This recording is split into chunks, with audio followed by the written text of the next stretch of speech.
Bismillah, alhamdulillah, wassalatu wassalamu ala rasulillah. Let's take two statements. The Messenger of Allah sallallahu alaihi wasallam said, there are two statements that are light for the tongue, heavy in the scales, and are dear to the merciful.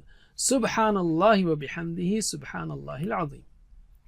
Subhanallah, glory be to Allah, or more precisely, Allah is free from defects and deficiencies. Okay, that is Subhanallah.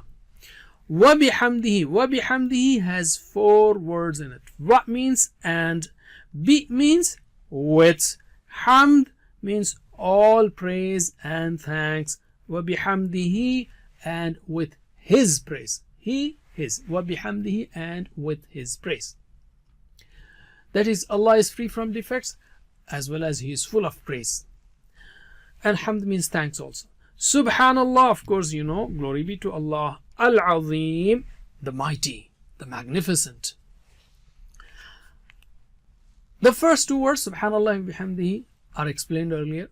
Here in the second sentence, Subhanallah al-Azim, we have Azim, and it's a very important aspect of praising Allah.